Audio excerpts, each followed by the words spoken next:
Et on parle maintenant économie avec Baptiste Falvoz. Bonjour Baptiste. Bonjour Pauline. Et on commence par ces bons chiffres sur le front de l'emploi en France. Oui, l'économie française a créé 187 000 postes nets en 2016, 187 200 exactement, dans le secteur marchand. C'est une hausse de 1,2% et c'est surtout du jamais vu, une telle hausse depuis 2007. Il s'agit en fait des chiffres définitifs qui ont été publiés donc par l'INSEE ce jeudi. Le dernier trimestre, on note, c'est plutôt bien terminé avec 64 000 créations nettes. Ces créations de postes concernent principalement le secteur tertiaire et notamment l'intérim, ce qui montre d'ailleurs que ces emplois ne sont peut-être pas aussi stables que l'on l'imagine. On notera aussi que l'industrie et la construction continuent en revanche à détruire plus d'emplois qu'ils n'en créent. 5500 emplois perdus dans l'industrie par exemple pour le seul dernier trimestre 2016. Et que donnent les marchés à l'ouverture en Europe ? C'est du rouge, rouge clair en Europe un peu partout. Le CAC 40 est en baisse de 0,1%, vous le voyez. Le DAX à Francfort, moins 0,30. Londres et le FTSE cèdent 0,40%. Des marchés qui sont prudents dans l'attente de la déclaration de la Banque Centrale Européenne qui devrait normalement opter pour le statu quo quant à ses taux directeurs aujourd'hui. On jette un coup d'œil du côté de l'Asie. L'Asie où la bourse de Tokyo est la seule à avoir terminé dans le vert, plus 0,35%, profitant notamment d'un fléchissement du yen, la monnaie nationale, pour reprendre des couleurs. En revanche, vous le voyez, Shanghai et Hong Kong sont largement dans le rouge.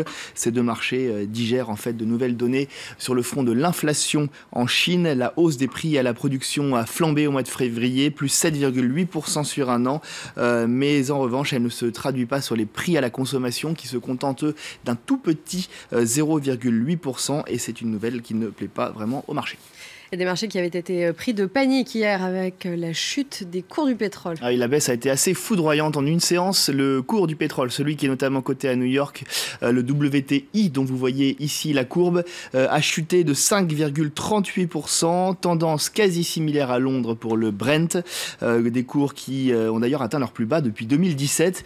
Ce phénomène s'explique en grande partie par l'annonce d'une augmentation beaucoup plus forte des stocks, beaucoup plus forte que prévu, des stocks de brut aux États-Unis qui viennent compenser la tendance qui est à la réduction de la production de pétrole pour justement soutenir les coûts.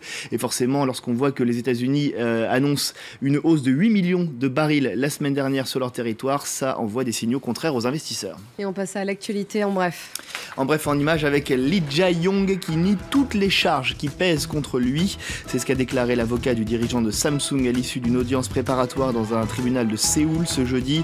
Je vous rappelle que Lee Jae-yong est actuellement poursuivi pour corruption, détournement de fonds également, dans le cadre d'un immense scandale qui secoue la Corée du Sud depuis des mois et qui devrait d'ailleurs valoir son poste à la présidente sud-coréenne. AkzoNobel, groupe néerlandais spécialiste de la peinture et des revêtements, annonce ce matin qu'il rejette une offre hostile de son concurrent américain PPG Industries. Celle-ci portait sur un rachat à hauteur de 83 € par action. Une offre sous-évaluée selon AkzoNobel qui envisage plutôt une introduction en bourse ou la vente de sa division de chimie spécialisée. Altran, de son côté, annonce un bond de 22% de son bénéfice par action en 2016. Le groupe français d'ingénierie et de conseil en technologie évoque notamment une forte hausse de son activité conjuguée à une amélioration de ses marges. Et on va partir maintenant à Cuba. À Cuba, où on parle souvent de tourisme, je vais vous parler d'investissement. Cuba qui cherche de plus en plus à s'ouvrir à ses investisseurs étrangers ces dernières années. Hier, c'est Nestlé qui a signé d'ailleurs un accord pour la construction d'une nouvelle usine sur l'île. Le géant alimentaire vise notamment la zone économique spéciale de Mariel, qui est en quelque sorte le nouveau visage que Cuba veut donner à son économie. Les explications de Sandrine Gomez.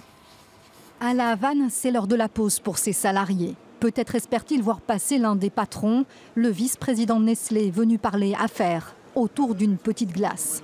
Avec la bouteille d'eau, c'est l'un des produits phares de la marque, produit sur l'île depuis les années 90 et l'effondrement de l'ancien bienfaiteur soviétique.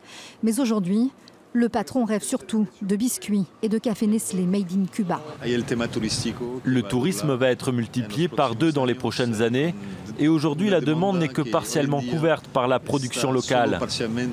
Il y a donc des besoins, car il y a encore beaucoup d'importations. Pour produire du café et des biscuits sur l'île, Nestlé s'apprête à signer un gros contrat. 50 à 60 millions de dollars pour la fabrication d'une 3e usine clé en main. Condition pour les investisseurs étrangers, créer une coentreprise avec une société nationale. Le géant suisse en posséderait 51%. L'unité de production devrait donc voir le jour d'ici 2 ans, sur le port de Mariel, à une 50aine de kilomètres à l'ouest de la capitale. C'est la première zone spéciale de développement à Cuba, le projet le plus ambitieux des 50 dernières années selon le président Raúl Castro. Ici, une dizaine de coentreprises avec des enseignes étrangères comme le géant Unilever devraient surgir dans les prochaines années. À la clé des conditions fiscales avantageuses, grâce à une nouvelle loi de 2014 venue faciliter les conditions d'investissement sur l'île. Car Cuba veut réduire sa dépendance aux importations. Frappé par la crise au Venezuela, premier partenaire commercial, le pays a enregistré moins de 1% de croissance l'an dernier.